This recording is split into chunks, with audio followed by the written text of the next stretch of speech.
오늘 훅뉴스에선 어떤 뉴스의 이면으로 좀 훅 들어가 볼까요? 네, 지난주 대통령 탄핵안 가결 이후에 이번 주 어제 그제 국정조사 청문회 열렸죠. 그 가운데 한 장면 가져와 봤는데요. 들어보시죠. 대통령을 상대로 해가지고 속칭 말하는 필러라든지 네. 아니면 보톡스라든지 네. 이런 성형 시술을 하신 적이 있습니까? 네, 없습니다. 청와대에서 박근혜 대통령의 필라 시술을 단 한 번도 한 적이 없다. 네, 그렇습니다. 이게 그제 청문회 같은데요? 그렇습니다. 청와대 의료진들 대거 불러서 이런 질문들 했어요. 네, 세월호 사고 당일 대통령이 7시간 동안 대체 뭘 했냐. 그게 주된 물음이었죠. 그렇죠. 그런데 일부에선 청문회가 대통령 속옷까지 들켰다. 즉 사생활을 캤다. 그래서 조속한 청문회다. 이렇게 힐난하기도 했는데요. 그러나 제가 볼 때는요. 적지 않은 성과가 있었습니다. 네. 오늘 이 시간에는 이번 청문회 통해 밝혀진 세월호 7시간 관련한 7가지의 중요한 단서들을 살펴보고 남은 과제를 정리해보려고 합니다. 7가지의 중요한 단서. 네. 그러니까 아직 완전히 밝혀진 건 없어요. 네, 그렇죠. 명확하게 밝혀진 건 없지만 7가지의 단서를 우리가 포착할 수 있다 이 말씀. 사실 이 세월호 7시간은 대통령 탄핵의 주된 사유 중에 하나기도 하지 않습니까? 그래서 그 답이 나올 때까지 우리 언론에서도 끊임없이 물어야 할 텐데 자, 하나하나 단서들 들여다보죠. 우선 그동안 세월호 당일 대통령의 7시간을 청와대가 적극 해명하지 못했죠. 말 못할 사정이 뭐냐 했을 때 당일 대통령이 성형시술을 받아서 그런 거 아니냐 이런 관측이 많았습니다. 그런데 대통령이 실제로 성형에 상당히 관심을 보인 사실이 이번 청문회 때 드러났습니다. 그러니까 그날인지 아닌지를 확정하진 못하지만 관심이 상당히 많았다는 것까지는 우리가 단서로 잡았다. 그렇죠. 성형외과 비선의사였죠. 김영재 씨가 확인한 내용인데 한번 들어보시죠. 예. 얼굴이 많이 그 비대칭이 심해진다고 하더라고요. 그래서 그때 당시에 이거는 수술은 절대로 여기 의료 시스템이나 그리고 수술한 다음에 붓기도 오래 가고 그다음에 너무나 많이 차이가 나기 때문에 시술은 한 적이 불가능하다고. 없다는 겁니까? 네, 시술을 한 적은 없다는 겁니까? 네네. 대통령이 시술을 문의는 했는데 안 된다라고 말했다 이런 내용이네요. 그렇죠. 근데 세월호 당일은 아니더라도 보름 뒤에 대통령이 성형시술 받았다는 거는 거의 사실로 확인된 거 아닙니까? 네, 그게 두 번째 단서인데요. 그렇죠. 지난달 제가 이 시간에서 대통령이 눈 주변 지방 제거 수술 받은 흔적이 있다. 이렇게 성형 의혹을 처음 제기를 했었는데 그랬었죠. 눈 밑뿐만 아니라 오른쪽 입꼬리, 한자로 팔자 모양 주름 있죠. 이거를 없앤 사실도 이번에 추가로 드러났죠. 이 부분도 한번 들어보시고요. 대통령 얼굴에 선명한 피멍 자국이 보이고 있습니다. 이 주사바늘 자국과 피멍 자국에 대해서 어떻게 소견을 갖고 계십니까? 이것은 필러 같습니다. 네. 필러죠? 예. 그러니까 이게 지금 세월호 참사가 나고 보름 뒤? 그렇습니다. 보름 뒤. 그러니까 수색이 한창일 때 필러 시술을 받았다. 성형 시술을 받았다 해서 논란이 될 수밖에 없는 부분이 확인된 거예요. 네, 그래서 이 대통령이 미용에 좀 과도한 집착을 보이는 거 아니냐 이런 얘기가 있었죠. 예. 그러면 세월호 당일 얘기로 다시 돌아와서 진짜 그날 성형 시술을 받았는지는 가려내야 되잖아요. 네, 하지만 대통령 담당 의사들은 이 당일 청와대에 들어간 적도 없다. 이렇게 청문회 때 전부 부인했었고요. 그리고 당일 행적을 증명해주는 증거들도 제출을 했습니다. 만약 이런 증거들이 조작되지 않았다면 세 가지 경우를 상정해 볼 수 있습니다. 증거가 조작되지 않았다면 남는 세 가지 경우 뭡니까? 당일 시술이 없었다면 전날 밤에 시술 받았을 가능성입니다. 의무실 간호장교도요. 이 세월호 당일날 대통령에게 의료용 가글을 전해줬다고 했거든요. 민주당 손혜원 의원 음성 들어보시죠. 이 의료용 가글은 주로 필러를 할 때 많이 쓴다고 합니다. 입이 마비가 돼서 양치를 못할 때 그때 주로 쓰라고 이 의사들도 권고를 한다고 합니다. 그래서 약간 의심할 만한 그런 예라고 많은 분들이 제보를 해주십니다.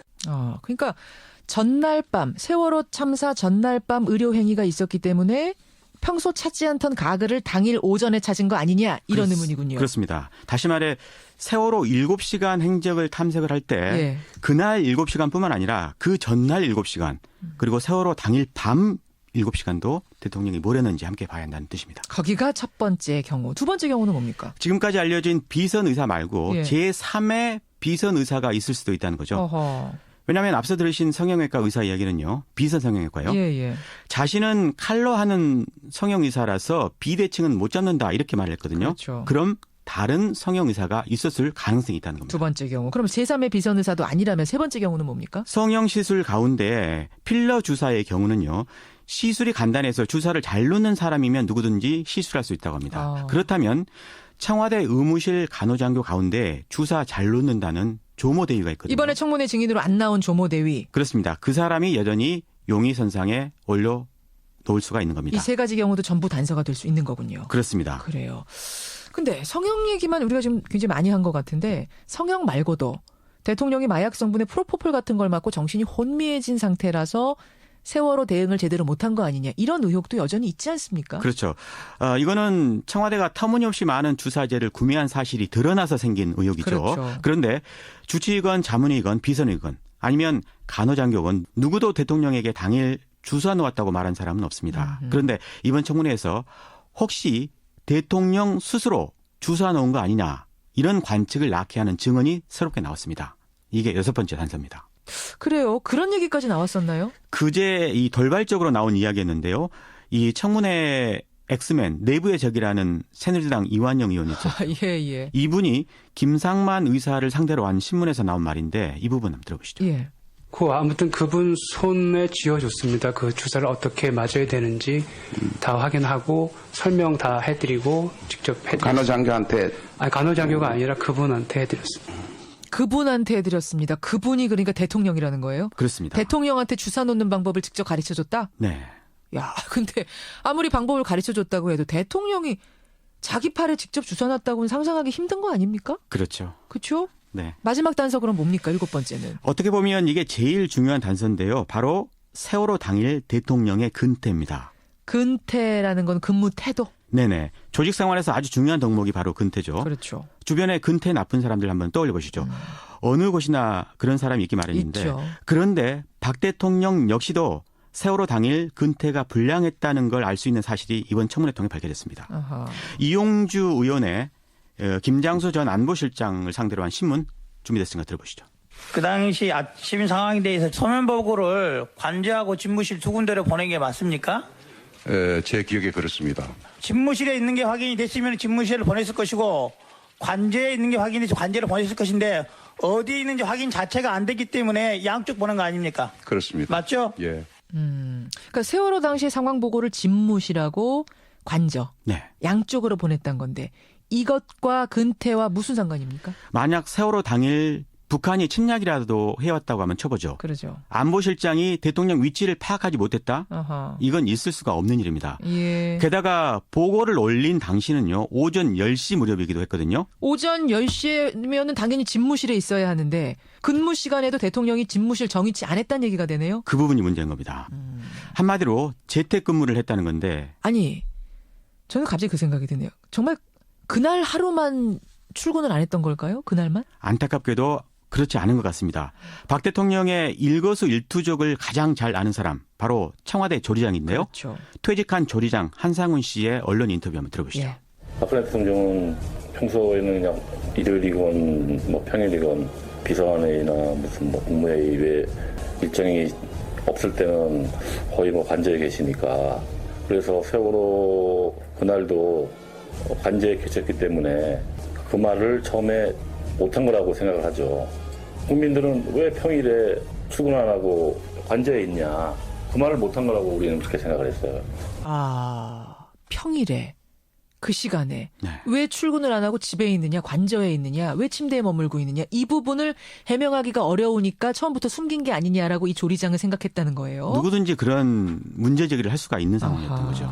그래요. 실제로 민주당 박주민 의원이요. 박 대통령 취임 이후 지난달 11일까지 예. 대통령의 일정을 상세히 분석해 봤습니다. 예. 그랬더니 특히 수요일의 경우 일정을 잡지 않은 경우가 많았다고 합니다. 모두 43일 동안 아무 일정을 잡지 않았다고 돼 있습니다. 취임 이후부터 지난달 11일까지 모든 수요일을 분석했을 때 43일 43개의 날 동안은 일정이 하나도 없었다. 수요일 날. 그렇습니다. 그럼 출근 안 하고 집에 있을 땐 뭐 합니까? 그래서 나온 게 일정 잡지 않는 날 미용시술 같은 거를 받는 거 아니냐. 이런 관측이 있고요. 예. 아니면 뭐 TV를 보지 않았냐. 이런 관측도 있습니다. TV요?